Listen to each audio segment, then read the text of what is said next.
So, Curtis, another fight back at the Apex. You starting to get bored of this venue, or are we okay with it? I'm all right with it. It's not a big deal. Yeah.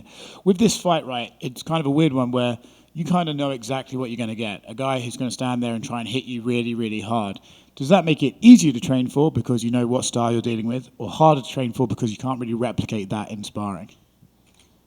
A little bit of both, because it's hard to replicate the intensity that I'm sure Sergei's going to be bringing, but also a little easier because you're not worrying about a whole bunch of other him using a bunch of other different offensive attacks. Yeah. It does make it a little easier.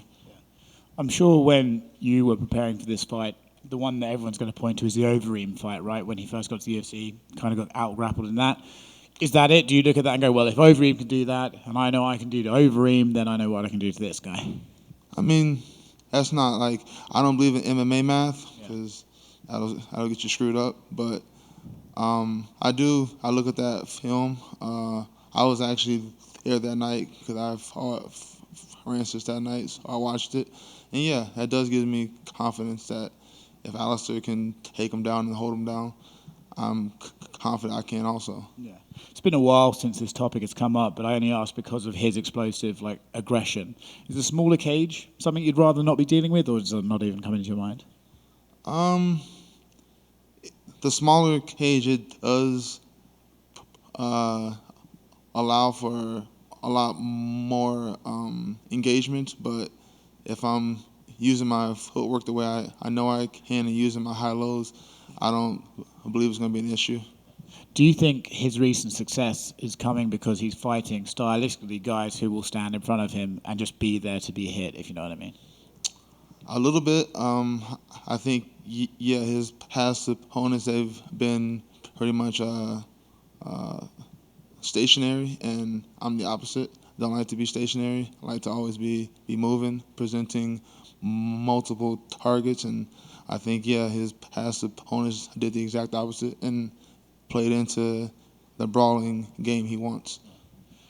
Once again, I feel like every time you're right there, something happens in the heavyweight division where someone else comes in and then a fight gets, and you're just sort of pushed back and told to fight again. It looks like Jon and Stipe will probably happen in November now, which is a while away. And then Jon seems to sort of be saying, well, if I win that, I'm gone. Does it kind of annoy you that you're like, well, I don't know what I'm working towards yet? No. I know what I'm working towards. I win. I'll wait. I'll wait for a title shot. I don't care who it is. If it's Jon, if it's Stipe, if they bring in Brock Lesnar, I'll wait. It's funny, right? For years, Jon's always, they're always looking for the next guy who's going to challenge Jon, and Cyril was this big, fast mover that what might give him fits, and then he came in and did what he did to Cyril. But now I feel like in that conversation, your name's the one that's coming up, oh, well, he hasn't fought, a younger, more explosive wrestler. Do you believe you have the style to give Jon the problem? Yes, I do. I mean, the wrestling I present, it's a problem. And if you don't think so, then you don't really understand MMA.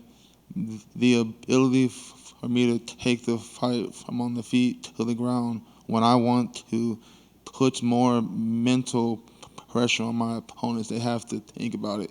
Even if I don't actually shoot, it's an option, and it's something for you to think about. And I use that, and I think I can use that against Jon. What's your relationship like with him, if you even have one? I don't really have one. I mean, last year I was asked about a potential matchup between him and Stipe, and it was a smaller interview, and I gave my answer. I was like, I picked Stipe because he's shown me he's had multiple 5-round heavyweight fights, and I haven't seen that at Jon. And I guess Jon's seen that, and he kind of popped off on me on Twitter, but that's about it. That's the only engagement. Last one for me. I know this isn't necessarily something that you particularly care about a lot, but right, if he beats Stipe and then you and him apparently he has a little bit of a weird animosity towards you, that fight would be massive. And then for you to have this opportunity to be the one to beat Jon Jones, is it a bit frustrating that he might potentially not do that and just retire? No, I mean, I'm not in this for glory. A lot of that's not what wakes me up and gets me working out in the morning. I'm here for money, and I know if I have the belt, I get more money. So whoever I have to fight to get the belt, I really don't care who it is. It would help, obviously, if it was Jon, 'cause that helps my legacy, but it's not the end-all, be-all for me.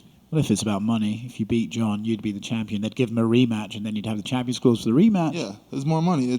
It would definitely help, but even if it's not Jon, that's still a lot of money. Hey, Curtis. What were your thoughts on Jon Jones versus Cyril Gane? Like, did you think it would go as easy as it was, or like, you know? No, I mean, I knew that he had the option to take him down whenever he wanted to. It was just a question of whether or not he had ego. If he had ego, he would have tried to stand and like knock him out on the feet. He didn't have ego. He went for the takedown immediately and was able to get the guillotine. I'm not really shocked because we had already seen Cyril Gane didn't know how to wrestle. I don't think he ever. A lot of guys in the UFC come in and they have their skill. This is what I'm good at, and that skill is what got him here, and they don't really add on. I think he's one of those guys. He believes in his hands. He's like, I don't have to wrestle. So I don't think he's ever going to know how to wrestle. So. Is that something like, you know, with Cyril Gane, obviously, you know, if he's not going to learn to wrestle, he's going to be in big trouble in the heavyweight division, obviously. But like, do you think it was part of that? Do you think like the lights and everything got to him, or do you think it was just he does not know how to wrestle? I don't think it was the lights. He had an interim title fight, right? So yeah, I don't think it was the lights. I think he doesn't know how to wrestle. Like when he got in that position, he didn't fight the hands. That's the first thing you do is fight the hands. He didn't, so you knew right there he doesn't know what he's doing. Have you been impressed with Sergei's run so far? You know, with him knocking out Derek and knocking out Ty and all, like, or do you think it's been a perfect matchup for him, or these guys don't want to stand up with him and that's what he does? I mean, it is impressive regardless of the matchups. Every time you step in the octagon at heavyweight, you could lose. It's not really a skill-based division. It's just who hits first. So for him to rack up the wins, impressive. And also I think it does help that he's been fighting against guys who, like I said earlier, they're stationary. They don't move, and they're willing to bang with him.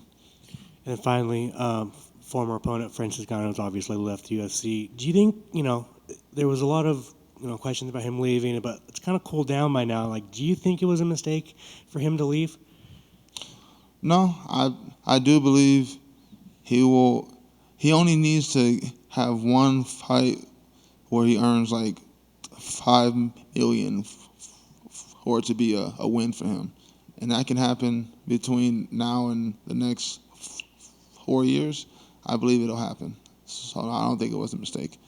Awesome. Thanks, man. Curtis, thanks for taking the time. You're back here in Vegas, you know, similar surroundings. How was your training camp? Did you get to use the PI? Did you have any new sparring partners to replicate your opponent? No, I've had the same camps for the past 6 years. I believe in the philosophy, if it's not broke, don't fix it.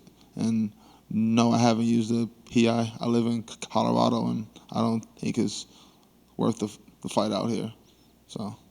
That Colorado gets you that higher elevation, there's stronger lungs, bigger gas tank, awesome. And last for me, how was that weight cut, if any, the training camp, good, healthy sparring, everything good leading to the big night?